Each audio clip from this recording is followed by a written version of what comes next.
Hey, the War Master here. I'm going to show you another great submission for mixed martial arts, and it is the straight arm lock. Here come out the blue belts. And why do I keep saying that? Well, it's because, one, they're the most vocal minority of shitty people on the internet in terms of grappling.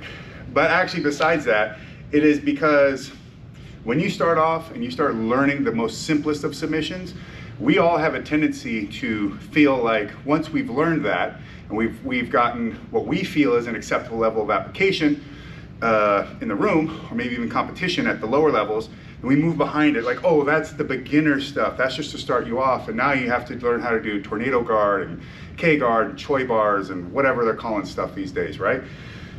The fact is, just like with wrestling, and by the way, I call it BJJ, submission wrestling, judo, essentially I call it all wrestling. It's all wrestling of one sort or another. The thing is, fundamentals is what gets you to the point of being a champion. And that includes submissions as well. So if your fundamental submissions are as good as they can possibly be, you might be possible of being Roger Gracie, because you didn't see that guy berimboloing or doing this or doing that, blah, blah, blah, blah, blah. He was so good at his fundamentals that people just could not shake him out of position bad enough to beat him most of the time. And he stayed in position so well that the basic submissions, your classic armbar, your straight arm lock, your side choke, aka arm triangle, kata-gatame, all these things just open themselves up to him. And that's not to say that the fancier entries can't work, but essentially you're never doing any new submissions, you're just doing fancier entries into the same stuff. Bodies only move so many ways. Straight arm lock, super basic submission, very underutilized. Number one problem for bad straight arm locks: framing and weak contact on the end of the lever. For one, I can finish this on him, even though he's, you know, his strength is enough to really make it not even worth trying. But if he had more mobility, and even still, look, I have no room to really move that lever if I needed it to really break it. Why is that? It's because look at where my fulcrum is. It's in the right place, but I don't have any space. So, number one, give yourself a nice fulcrum that gives you tons of space to maneuver and manipulate the arm. And even with this, I'm pinching it, so I'm hopefully keeping it from being able to rotate as easily. You can grab your shoulder. Personally, I just like making a fist. Number two, not pulling down with fingers. They're very weak in comparison to my whole arm. I'll keep my thumb on this. Why? So I can grip up, so if he tries to rotate his hand, it's a lot more difficult to do so. Between the pinch here, the pinch here, it should be not impossible, but difficult in the amount of time you need to get the submission finish. And then lastly, it's using what I call the pump handle idea. Driving straight down with my arm. I'm not trying to finish things this way. This is not a strong move. You could grab, maybe Devin Larratt, the arm wrestling champion, could just break all your arm off like that, but even he would agree, flipping it this way and driving it straight down is still gonna be even stronger yet. Why do I love this submission as an MMA submission? Because again, I get hand control, just like with that top wrist lock. So I'm pinning this hand here and I want to get that straight arm lock. Bang, I can start hitting him in the face, stapling the face, getting other strikes in. His hand is now occupied. I can go 2-on-1 here, just put a ton of weight on it. Now he's trying to shrimp, put me back in guard. He's struggling to, because I've got part of him pinned to the mat. Now I start blasting him. Now he starts thinking about getting hit way more than he's thinking about getting into a better position. That's when I might pick this arm up and drive it right into its position, straight down. He picks it up, puts it on his thigh. That's okay.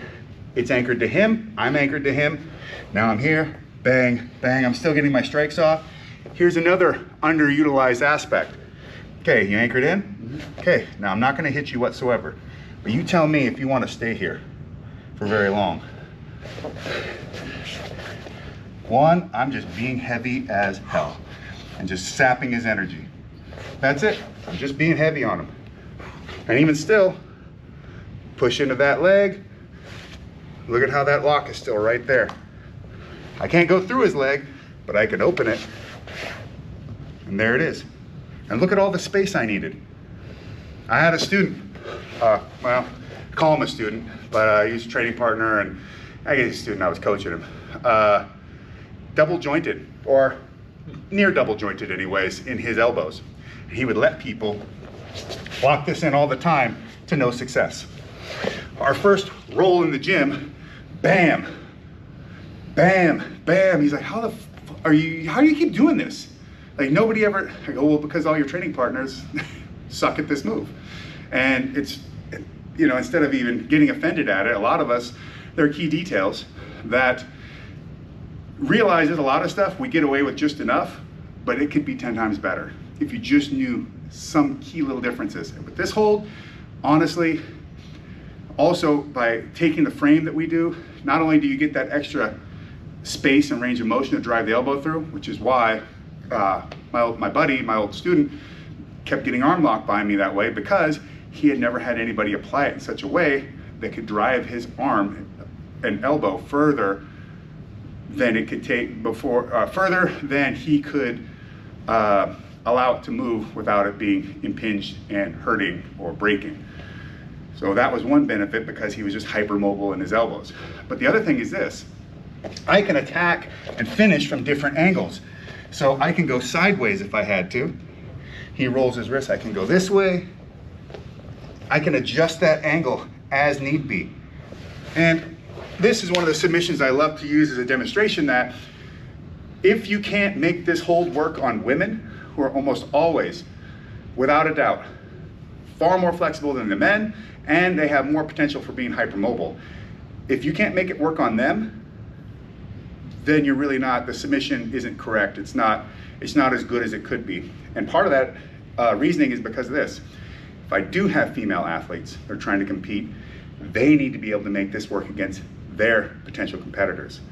So if you're unable to deliver a submission in such a way that cannot be applied to your female or more hypermobile athletes, imagine that female is going to go out there and compete, and they're going to struggle to make these things work as well, because you've hamstrung them in their ability to use this hold without even understanding that you did so. So that's what a video like this is for, to teach you, hand control is key. Getting that hand control, using your weight on that hand to help immobilize your opponent and open up opportunities. Also lead into your submissions, giving yourself enough space to follow through so you can get that finish when need be. And always ride heavy. Make sure that they know you're there. So it doesn't matter, minute 1, minute 2, minute 3. By the second round, the last thing you want is you on top.